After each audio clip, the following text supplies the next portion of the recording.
ಎಲ್ಲರಿಗೂ ನಮಸ್ಕಾರ. ಸ್ಪರ್ಧೆಯ ಹೆಸರು ಹಿಂದೂ ಕೋಡ್ ಬಿಲ್ ಮತ್ತು ಡಾಕ್ಟರ್ ಅಂಬೇಡ್ಕರ್. ಸ್ಪರ್ಧೆಯ ಆಯೋಜಕರು ಗಣಕರಂಗ ಧಾರವಾಡ. ಸಂಸ್ಥೆಯ ಹೆಸರು ಗಣಕರಂಗ.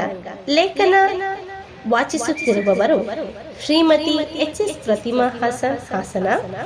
ಶೀರ್ಷಿಕೆ: ಡಾಕ್ಟರ್ ಅಂಬೇಡ್ಕರ್ ರವರು ಯಾವುದಕ್ಕೂ ಅಂಜದಂತೆ ಮಹಿಳಾ ಪರ ಹೋರಾಟಗಾರರಾಗಿ ನಿಂತವರು. ಅಂಬೇಡ್ಕರರು ಕಲಿಯುಗದ ಜನಕ್ಕೆ ದಿಶಕ್ತಿ ತುಂಬಿದರು ಎಂದು ಬಣ್ಣಿಸಿದರಂದು ಕಂಬನಿಯು ಮಿಡಿಯುವವರ ಕಣ್ಣೀರ ತೊಡೆಯಲಿಕ್ಕೆ ಕುಂಬಿನಿಗೆ ಬಂದವರು ಲಕ್ಷ್ಮೀದೇವಿ. ಈ ಮೇಲಿನ ಮುಕ್ತಕದಂತೆ ಅಂಬೇಡ್ಕರ್ ಅವರು ಕಲಿಯುಗದ ಜನಕ್ಕೆ ಎಲ್ಲರಿಗೂ ಶಕ್ತಿಯಾಗಿ ನಿಂತವರು. ಪ್ರತಿಯೊಬ್ಬರಿಗೂ ಶಕ್ತಿಯನ್ನ ತುಂಬುತ್ತಾ ಮುಂದೆ ನಡೆದರು. ಅಂದಿನ ಕಾಲದಲ್ಲಿ ಅನುಭವಿಸುತ್ತಿದ್ದ ಸಮಸ್ಯೆಗಳಿಗೆ ಪರಿಹಾರವನ್ನ ಹೇಳುತ್ತಾ, ಜನರ ಕಂಬನಿಗಳನ್ನ ಅಳಿಸುತ್ತಾ, ಅವರ ಸಮಸ್ಯೆಗಳಿಗೆ ಸ್ಪಂದಿಸುತ್ತಾ, ಸಮಸ್ಯೆಯ ಪರಿಹಾರವನ್ನ ಹುಡುಕುತ್ತಾ ಹೊರಟರು. ಜಗತ್ತು ಕಂಡ ಅದ್ಭುತ ನಾಯಕರು ಇವರು. ಬ್ರಿಟಿಷರಿಂದ ಆರಂಭಿಸಲ್ಪಟ್ಟ ಹಿಂದೂ ವೈಯಕ್ತಿಕ ಕಾನೂನಿನ ಸುಧಾರಣೆ ಮತ್ತು ಕ್ರೋಢೀಕರಣ ಪ್ರಕ್ರಿಯೆಯು 1947ರಲ್ಲಿ ಭಾರತ ಸ್ವತಂತ್ರವಾದ ಮೇಲೆ ವಸಾಹತುಶಾಹಿ ನಂತರ ಸರ್ಕಾರದ ಪ್ರಧಾನಮಂತ್ರಿಯಾಗಿ ಜವಾಹರ್ಲಾಲ್ ನೆಹರು ನೇತೃತ್ವದಲ್ಲಿ ಸಂಪೂರ್ಣಗೊಂಡಿತು. ಹಿಂದೂ ಧರ್ಮದ ಜೀವನ ಸ್ವರೂಪದ ಬಗ್ಗೆ ಬಹಳ ವ್ಯಾಪಕವಾದ, ಕೆಲವು ಶಾಶ್ವತವಾದ, ನಿರ್ದಿಷ್ಟ ಮೂಲಭೂತ ನಂಬಿಕೆಗಳು ಇರಬಹುದು. ಹೀಗಾಗಿ ಹಿಂದೂ ಕಾನೂನುಗಳು ಹೆಚ್ಚು ಏಕರೂಪವಾಗಿಲ್ಲವೆಂದು ವಿದ್ವಾಂಸರಾದ ಡೆರೆಕ್ ಗ್ರಂಥವಾದ ಹಿಂದೂ ಕಾನೂನಿನಲ್ಲಿ ಉಲ್ಲಂಘಿಸಲಾಗಿದೆ. ನಾವು ಹಿಂದೂಗಳನ್ನು ಗುರುತಿಸಬೇಕಾದರೆ ಭೂಮಿಯ ಅಂತ್ಯಭಾಗದ ಸಂಗ್ರಹಿಸಲ್ಪಟ್ಟಿರಬಹುದಾದ ಮನುಷ್ಯ ಜೀವಿಗಳ ವೈವಿಧ್ಯಮಯವಾದ ಜೀವನ ಕ್ರಮ, ಮನೋವೈಜ್ಞಾನಿಕ ಹವ್ಯಾಸ ಮತ್ತು ಕಸುಬು ಮುಂತಾದ ಮಾನವನ ಸಮುದಾಯ ವಿಭಿನ್ನ ಸ್ವರೂಪದ ಆಧಾರದ ಮೇಲೆ ಹಿಂದೂಗಳನ್ನು ವಿವರಿಸಿದ್ದಾರೆ. ಆಯಾಯ ಗುಂಪುಗಳಿರಬಹುದು, ಕೆಲಸ ಮಾಡುವ ಕ್ರಮವಿರಬಹುದು, ವಿಭಿನ್ನ ಶೈಲಿಯ ಅರ್ಥದಲ್ಲಿ ವಿಭಿನ್ನ ರೀತಿಯಲ್ಲಿ ಹಿಂದೂಗಳೆಂದು ವರ್ಗೀಕರಿಸಲಾಗಿದೆ. ಅಷ್ಟೇ ಅಲ್ಲ, ವರ್ಗಗಳನ್ನು ಸಹ ಜಾತೀಯತೆಯವಾಗಿ ವಿಭಾಗ ಮಾಡಲಾಗಿತ್ತು. ಹಾಗೆ ಧರ್ಮಶಾಸ್ತ್ರವು ಕೆಲವೊಂದು ಗ್ರಾಂಥಿಕ ವಿಷಯಗಳ ಮೇಲೆ ಹಿಡಿತವನ್ನು ಹೊಂದಿದೆ. ಅವುಗಳೆಂದರೆ ವಿವಾಹವಾಗಿರಬಹುದು, ದತ್ತು ಸ್ವೀಕಾರ ಆಗಿರಬಹುದು, ಅಲ್ಪಸಂಖ್ಯಾತರವಾಗಿರಬಹುದು, ಅನುಕ್ರಮ ಹಕ್ಕುದಾರಿಕೆ ಆಗಿರಬಹುದು, ಧಾರ್ಮಿಕ ದತ್ತಿಗಳಾಗಿರಬಹುದು, ಜಾತಿ ಸವಲತ್ತುಗಳು ಮುಂತಾದ ಖಾಸಗಿ ಕಾನೂನುಗಳಲ್ಲಿ ಹಿಂದೂ ಧರ್ಮ ವಿಚಾರಗಳನ್ನು ಕಾಣಬಹುದು. ಏಕೆಂದರೆ ಹಿಂದೂ ಕಾನೂನು ಅಸಮಂಜಸ ನಿಯಮಗಳನ್ನು ಹೆಸರಿಸುವುದು ಹಾಗೂ ವರ್ಣಿಸುವುದು ಕಷ್ಟ ಸಾಧ್ಯವಾಗಿತ್ತು. ಬೇರೆ ವಿಚಾರಗಳಿಗೆ ಸಂಬಂಧಿಸಿದಂತೆ ಹಿಂದೂ ಕಾನೂನುಗಳು ಕಲಬೆರಕೆಗಳಿಂದ ನಿಯಮಗಳ ಸಾಮರಸ್ಯವಿಲ್ಲದೆ ಪೈಪೋಟಿಯುತವಾಗಿವೆ. ಹೀಗಾಗಿ ಹಿಂದೂ ಕಾನೂನುಗಳ ಪ್ರಕಾರತೆಯನ್ನು ಕೊರತೆಯನ್ನು ಕಾಣಬಹುದು. ಜೊತೆಗೆ ಹಿಂದೂಗಳಲ್ಲಿರುವಂತಹ ಹೊಂದಾಣಿಕೆಯ ಕೊರತೆ ಇರಬಹುದು. ರೀತಿ ನೀತಿ ನಿಯಮಗಳಲ್ಲಿನ ಅಡೆತಡೆಗಳು ಇರಬಹುದು. ಅದರಲ್ಲಿನ ಸರಿಯಾಗಿ ನಿರ್ವಹಿಸುವ ಶಕ್ತಿ ಇಲ್ಲದೆ ಇರಬಹುದು. ಹಲವು ಸಮಸ್ಯೆಗಳನ್ನು ಕಾಣುತ್ತಿದ್ದೇವೆ. ಭಾರತದ ಸ್ವತಂತ್ರವಾದ ಮೇಲೆ ವಸಾಹತುಶಾಹಿ ನಂತರ ಸರ್ಕಾರದ ಪ್ರಧಾನಮಂತ್ರಿಯಾದ ಜವಾಹರ್ಲಾಲ್ ನೆಹರು ನೇತೃತ್ವದಲ್ಲಿ ಸಂಪೂರ್ಣಗೊಂಡಿತು. ಹಸ್ತಕ್ಷೇಪ ಮಾಡದಿರುವ ಬ್ರಿಟಿಷ್ ನೀತಿಯ ಪ್ರಕಾರ ವೈಯಕ್ತಿಕ ಕಾನೂನಿನ ಸುಧಾರಣೆಯು ಹಿಂದೂ ಸಮುದಾಯದಲ್ಲಿ ಹುಟ್ಟಿದಂತೆ ಬೇಡಿಕೆಯಾಯಿತು. ಇದು ಆಗಿನ ಸಂಗತಿಯಾಗಿರಲಿಲ್ಲ. ಆ ವೇಳೆಗೆ ಮಹತ್ವವಾದ ವಿರೋಧವು ವಿವಿಧ ಹಿಂದೂ ರಾಜಕಾರಣಿಗಳು, ಸಂಘಟನೆಗಳು ಮತ್ತು ಧರ್ಮ ಭಕ್ತರುಗಳಿಂದ ವ್ಯಕ್ತವಾಗಿ ಅನ್ಯಾಯವಾದದೆಂದು ಅವರು ಹಿಂದೂ ಸಮುದಾಯದಿಂದ ತಮ್ಮನ್ನು ತಾವು ಬೇರ್ಪಡಿಸಿಕೊಂಡರು. ಆದ ಕಾರಣ ಕಾನೂನುಗಳ ಸುಧಾರಣೆಯಾಗಬೇಕಿತ್ತು. ಹೇಗಾದರೂ ಏಕರೂಪತೆ ಎಂಬುದು ಆದರ್ಶಪ್ರಾಯ ರಾಷ್ಟ್ರದ ಮೊದಲ ಹೆಜ್ಜೆ. ಹೀಗಾಗಿ ಕ್ರೋಢೀಕರಣವು ಹಿಂದೂ ಸಮುದಾಯವನ್ನು ಒಗ್ಗೂಡಿಸುವ ಸಲುವಾಗಿ ಅಗತ್ಯವಾದದ್ದು ಎಂದು ನೆಹರು ಆಡಳಿತವು ಕಂಡುಕೊಂಡಿತು. 1955-56ರಲ್ಲಿ ಅವರು 4 ಹಿಂದೂ ಕೋಡ್ ಬಿಲ್ಸ್ಗಳನ್ನು ಜಾರಿಗೊಳಿಸಿದರು. ಅವುಗಳೆಂದರೆ: ಒಂದು, ಹಿಂದೂ ವಿವಾಹ ಕಾಯ್ದೆ, ಹಿಂದೂ ಅನುಪೂರ್ವಿ ಅಥವಾ ಅನುಕ್ರಮ ಕಾಯ್ದೆ, ಹಿಂದೂ ಅಲ್ಪಸಂಖ್ಯಾತ ಮತ್ತು ಗಾರ್ಡನ್ಶಿಪ್ ಕಾಯ್ದೆ, ಹಿಂದೂ ದತ್ತು ಸ್ವೀಕಾರ ಮತ್ತು ಜೀವನಾಂಶ ಕಾಯ್ದೆ. ಈ ಕಾಯ್ದೆಗಳು ಸ್ತ್ರೀಯರ ಧಾರ್ಮಿಕ ಮತ್ತು ರಾಷ್ಟ್ರೀಯವಾದಿ ಗುಂಪುಗಳಿಗೆ ಸಂಬಂಧಿಸಿದಂತೆ ಇಂದಿಗೂ ಸಹ ವಿವಾದಾತ್ಮಕವಾಗಿದೆ. ಈ ಹಿಂದೂ ಕೋಡ್ ಬಿಲ್ ಹಿನ್ನೆಲೆಗಳನ್ನು ಹೇಳಬೇಕೆಂದರೆ ಬಹಳಷ್ಟು ಅಂಶಗಳಿವೆ. ಹಿಂದೂ ಧರ್ಮದ ಜೀವನ ಸ್ವರೂಪದ ಬಗ್ಗೆ ಬಹಳ ವ್ಯಾಪಕವಾದ ಕೆಲವು ಶಾಶ್ವತವಾದ ನಿರ್ದಿಷ್ಟ ಮೂಲಭೂತ ನಂಬಿಕೆಗಳು ಇರಬಹುದು. ಮಹಿಳೆಯರಿಗೆ ಒಂದು ಸ್ಥಾನವನ್ನ ನೀಡಬೇಕೆಂದು ಹೋರಾಟ ಮಾಡಿದಂತಹ ಅಂಬೇಡ್ಕರ್ ರವರು ತಮ್ಮ ಪರಿಶ್ರಮದ ಫಲವನ್ನು ತೊಡಗಿಸಿದ್ದಾರೆ. ಹಿಂದೂ ಕಾನೂನುಗಳ ವಿಷಯ ಮತ್ತು ರಚನೆಯ ಅಂತಿಮವಾಗಿ ಬ್ರಿಟಿಷರ ಆಡಳಿತ ಕಾಲದಲ್ಲಿ ರಕ್ಷಣೆಗೆ ಬಂದು ಅವರ ಬಹಳಷ್ಟು ಗಮನ ಹಿಂದೂ ಧಾರ್ಮಿಕ ಕಾನೂನು ಗ್ರಂಥಗಳ ಮೇಲಾಗಿ ಏಕಕಾಲದಲ್ಲಿ ಇಂಗ್ಲಿಷ್ ಕಾರ್ಯವಿಧಾನದಲ್ಲಿ ಹುರಿದುಂಬಿಸಿದರು ಮತ್ತು ಇದ್ದಂತಹ ಅಂತರಗಳನ್ನು ಆಂಗ್ಲ ಕಾನೂನಿನಿಂದ ಪೂರ್ಣ ಮಾಡಿದರು. ನಂತರ ಅಭಿಪ್ರಾಯಗಳು ಒಂದಕ್ಕೊಂದು ಭಿನ್ನವಾಗಿತ್ತು. ಕಾನೂನು ಮತ್ತು ಸಾರ್ವಜನಿಕ ಅವಶ್ಯಕತೆಯ ಮಧ್ಯೆ ಕಂಡುಕೊಂಡರು ಹಾಗೂ ಇದನ್ನು ಹೆಚ್ಚು ಜನರು ಒಪ್ಪಿ ಗಣನೀಯವಾಗಿ ಅಸಂಗತಿ ಮತ್ತು ಅಸಾಮರಸ್ಯ ಹುಟ್ಟಿಕೊಳ್ಳುತ್ತದೆ ಎಂದು ಅಭಿಪ್ರಾಯ ವ್ಯಕ್ತಪಡಿಸಿದರು. ಬ್ರಿಟಿಷರ ವಸಾಹತುಶಾಹಿ ಸರ್ಕಾರ ಆಡಳಿತ ವ್ಯವಸ್ಥೆಯನ್ನ ಪರಿಚಯಿಸಿ ವ್ಯಾಪಕವಾದ ಹಸ್ತಕ್ಷೇಪರಹಿತ ನೀತಿಯಲ್ಲಿ ನಾಗರಿಕ ವಿಷಯಗಳನ್ನ ಆಯಾ ಧಾರ್ಮಿಕ ಸಮುದಾಯಗಳ ಮೂಲಕ ವಿವರಿಸಬೇಕು. ಹೀಗಾಗಿ ಈ ಸಮುದಾಯಗಳ ವ್ಯಾಪ್ತಿಗೆ ಬಿದ್ದಿದ್ದ ವಿಷಯಗಳನ್ನ ವೈಯಕ್ತಿಕ ಕಾನೂನುಗಳನ್ನು ಕರೆಯಲಾಯಿತು. ಭಾರತೀಯ ರಾಜಕೀಯ ವ್ಯವಸ್ಥೆಯನ್ನು ಸಂಘಟಿಸುವಲ್ಲಿ 1940ರ ವೇಳೆಯ ಮೊದಲ ಬ್ರಿಟಿಷರಿಂದ ಆರಂಭವಾದ ವ್ಯಕ್ತಿತ್ವ ಹಿಂದೂ ಕಾನೂನುಗಳ ಕ್ರೋಢೀಕರಣ ಪ್ರಕ್ರಿಯೆಯು ಬಹಳ ಪ್ರಮುಖವಾದದ್ದು ಆಗಿದೆ. ಮಹಿಳೆಯರಿಗೆ ಇಂದು ಭರಪೂರ ಹಕ್ಕುಗಳಿವೆ, ಆಯೋಗಗಳು ಸಹ ಇವೆ, ದೌರ್ಜನ್ಯಕ್ಕೆ ರಕ್ಷಣೆ ಇದೆ, ಆಸ್ತಿಯಲ್ಲಿ ಪಾಲು ಇದೆ. ಆಶ್ಚರ್ಯವೆಂದರೆ ಭಾರತೀಯ ಮಹಿಳೆಯರಿಗೆ ನೀಡಿದ್ದು ಯಾರು? ಅದು ಬಾಬಾ ಸಾಹೇಬ್ ಅಂಬೇಡ್ಕರ್ ಅಲ್ಲವೇ? ಬೇರಾರು ಅಲ್ಲ.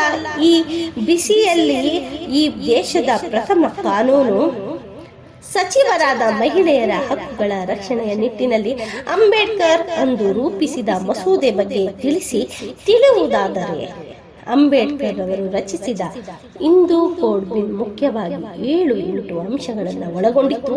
ಅವುಗಳೆಂದರೆ: ಆಸ್ತಿ ಹಂಚಿಕೆ, ಆಸ್ತಿಯ ವಾರಸುದಾರರನ್ನು ಪಟ್ಟಿ ಮಾಡುವುದು, ಜೀವನಾಂಶ, ಮದುವೆ, ವಿಚ್ಛೇದನ, ದತ್ತು ಸ್ವೀಕಾರ, ಅಪ್ರಾಪ್ತ ವಯಸ್ಕರ ಮದುವೆ ಸಲ್ಲದು. ಪ್ರಸ್ತುತ ವಿಷಯಗಳು ಹೇಳಬೇಕೆಂದರೆ ಅದು ಮಹಿಳೆಯರಿಗಾಗಿ ಹೋರಾಟವನ್ನ ಮಾಡಿದವರು ಅಂಬೇಡ್ಕರ್ ರವರು ಮಾತ್ರ. ಅವರ ಹೋರಾಟದ ಫಲವೇ ಇಂದು ಮಹಿಳೆಯರು ಸ್ವಚ್ಛಂದವಾಗಿ ಜೀವಿಸಲು ಸಹಕಾರಿಯಾಗಿದೆ. ಅಪ್ರಾಪ್ತ ವಯಸ್ಕರ ಮದುವೆ ಖಂಡಿಸಿ ಈ 7 ಅಂಶಗಳ ಅಂಬೇಡ್ಕರರ ಅಂತಹದೊಂದು ಪ್ರಯತ್ನಕ್ಕೆ ಪ್ರಮುಖ ಕಾರಣ ಈ ದೇಶದ ಮಹಿಳೆಯರು ಮತ್ತು ಮಕ್ಕಳ ಹಿತಚಿಂತನೆ ಎಂಬುದು ಮತ್ತೆ ಒತ್ತಿ ಹೇಳಬೇಕಾದ ಅಂಶ. ಮಹಿಳೆಯರ ಸಹಾಯಕಾರಿ ಪರಿಸ್ಥಿತಿಯನ್ನು ಗಮನಿಸಿದವರು ಅತ್ಯದ್ಭುತವಾದ ಸಾಧನೆಯನ್ನು ಈ ವಿಚಾರದಲ್ಲಿ ಮಾಡಿದ್ದಾರೆ. ಆಸ್ತಿಯಲ್ಲಿ ಮಹಿಳೆಯರಿಗೆ ಪಾಲುಗಾರಿಕೆ ಬಗ್ಗೆ ಮೊದಲಿಗೆ ಅಂಬೇಡ್ಕರರು ಹೇಳೋದು ಆಸ್ತಿ ಹಂಚಿಕೆಗಳ ಬಗ್ಗೆ. ಈ ಕಾಲದಲ್ಲಿ ಆಸ್ತಿ ಹಂಚಿಕೆ ಬಗ್ಗೆ 2 ವಿಧಗಳಿತ್ತು. ಒಂದನೆಯದು ಮಿತಾಕ್ಷರ, ಎರಡನೆಯದು ದಯಭಾಗ. ಇದರಲ್ಲಿ ಹಿಂದೂಗಳು ಪ್ರಮುಖವಾಗಿ ಮಿತಾಕ್ಷರ ಪದ್ಧತಿಯಲ್ಲಿ ಅನುಸರಿಸುತ್ತಿದ್ದರು. ಮಿತಾಕ್ಷರದ ಈ ಪದ್ಧತಿಯಲ್ಲಿ ಆಸ್ತಿಯ ವ್ಯಕ್ತಿಯು ಬದುಕಿದಾಗ ಅದು ಆತನ ಸ್ವಂತ ಆಸ್ತಿಯಾಗಿರಲಿಲ್ಲ. ಬದಲಿಗೆ ಅದು ತಂದೆ, ಮಗ, ಮೊಮ್ಮಗ ಮತ್ತು ಮರಿಮೊಮ್ಮಗ ಹೀಗೆ 4 ಸಮಾನ ಪಾಲುಗಳಿಗೆ ಸೇರುತ್ತಿದ್ದರು. ತಂದೆ, ಮಗ, ಮೊಮ್ಮಗ, ಮರಿಮೊಮ್ಮಗ ಈ ಸರಣಿಯ ಹೆಣ್ಣು ಮಕ್ಕಳಿಗೆ ಅವಕಾಶವೇ ಇಲ್ಲ ಎಂಬುದನ್ನು ಗಮನಿಸಬೇಕಾದ ಅಂಶ. ಅಂಬೇಡ್ಕರ್ ಮಿತಾಕ್ಷರದ ಈ ಪದ್ಧತಿಯ ಬದಲಿಗೆ ದಯಮಾಡಿ ಪದ್ಧತಿಯನ್ನು ಅನುಸರಿಸಬೇಕು ಎಂದು ಸಲಹೆ ನೀಡಿದರು. ದಯಾಭಾಗ ಈ ಪದ್ಧತಿಯ ಪ್ರಕಾರ ವ್ಯಕ್ತಿಯು ಬದುಕಿನದಾಗ ಆಸ್ತಿಯು ಆತನ ಸ್ವಂತದ್ದಾಗಿತ್ತು, ಸತ್ತ ನಂತರ ಅದು ಆತನ ಉತ್ತರಾಧಿಕಾರಿಗೆ ಸೇರುತ್ತಿತ್ತು. ಉತ್ತರಾಧಿಕಾರಿ ಅದನ್ನು ಮಾರಬಹುದಿತ್ತು, ಕೊಡುಗೆ ಅಥವಾ ವಿಲ್ ಮೂಲಕ ತನಗೆ ಬೇಕಾದವರಿಗೆ ಕೊಡಬಹುದಿತ್ತು. ಅಂಬೇಡ್ಕರ್ ಅವರ ದಯಾಭಾಗ ಪದ್ಧತಿ ಶಿಫಾರಸು ಮಾಡಲಾಗಿ ಆಸ್ತಿ ಆತನ ರಕ್ತ ಸಂಬಂಧಿಗಳಿಗೆ ಹೋಗುವಂತಾಯಿತು. ಈ ಸಂದರ್ಭದಲ್ಲಿ ಅಂಬೇಡ್ಕರ್ ಅವರು ಆಸ್ತಿ ವಾರಸುದಾರರಿಗೆ ಸಂಬಂಧಿಸಿದಂತೆ ಮಹಿಳೆಯರ ಪರವಾಗಿ ಒಂದು ಬದಲಾವಣೆ ತಂದ್ರು.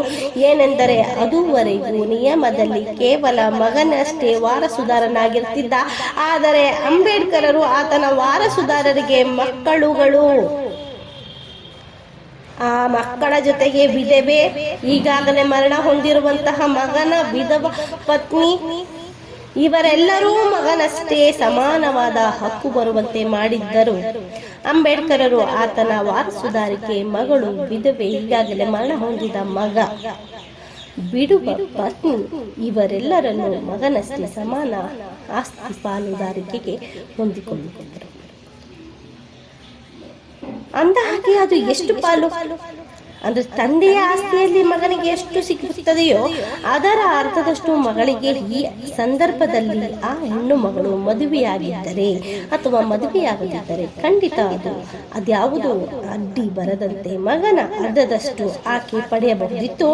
ಮಹಿಳೆಯರ ಹಿತದೃಷ್ಟಿಯಿಂದ ಕೆಲವು ಅಂಶಗಳನ್ನ ಅಂಬೇಡ್ಕರ್ ಅವರು ಪಟ್ಟಿ ಮಾಡಿದರು. ಅವುಗಳೆಂದರೆ, ಆತ ಅಸಹನೀಯ ರೋಗದಿಂದ ನರಳುತ್ತಿದ್ರೆ, ಆತ ಅತಿ ಕ್ರೂರನಾಗಿದ್ದರೆ, ಆತ ಇನ್ನೊಬ್ಬರು ಇಟ್ಟುಕೊಂಡಿದ್ದಾರೆ, ಆತ ಅವಳನ್ನು ಬಿಟ್ಟು 2 ವರ್ಷಗಳು ಮೀರಿ ದೂರ ಇದ್ದರೆ, ಆತ ಬೇರೆ ಯಾವುದಾದರೂ ಧರ್ಮಕ್ಕೆ ಮತಾಂತರ ಹೊಂದಿದರೆ, ಅಥವಾ ಇನ್ನೂ ಹಲವಾರು ನ್ಯಾಯಬದ್ಧ ಕಾರಣಗಳಿದ್ದರೆ.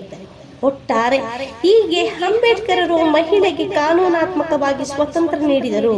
ಮದುವೆ ಮತ್ತು ವಿಚ್ಛೇದನದ ಹಕ್ಕುಗಳ ಬಗ್ಗೆ ಅಂಬೇಡ್ಕರ್ ರವರು ಮಹಿಳೆ ಮತ್ತು ವಿಚ್ಛೇದನದ ಹಕ್ಕುಗಳ ಬಗ್ಗೆ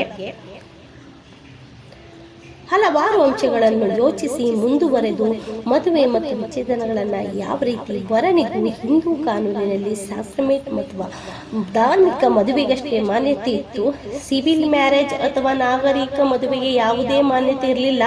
ಹಾಗೆಯೇ ಧಾರ್ಮಿಕ ಮದುವೆಯಲ್ಲಿ ಜಾತಿ ಉಪಜಾತಿ ನಮೂದಿಸುವುದು ಕಡ್ಡಾಯವಾಗಿತ್ತು. ಆದರೆ ಅಂಬೇಡ್ಕರ್ ಅವರು ರೂಪಿಸಿದ ಮದುವೆಯ ನಿಯಮದಲ್ಲಿ ಜಾತಿ ಮತ್ತು ಉಪಜಾತಿ ಕಡ್ಡಾಯ ನಮೂದಿಸುವುದು ಕೈ ಬಿಟ್ಟ ಪ್ರಾಪ್ತ ವಯಸ್ಕರ ಇದ್ದರೆ ಸಾಕು, ಅವರು ಯಾವುದೇ ಜಾತಿ ಉಪಜಾತಿಯಲ್ಲಿ ಮದುವೆ ಸಿಂಧು ಎಂದು ನಿಯಮ ರೂಪಿಸಿದರು.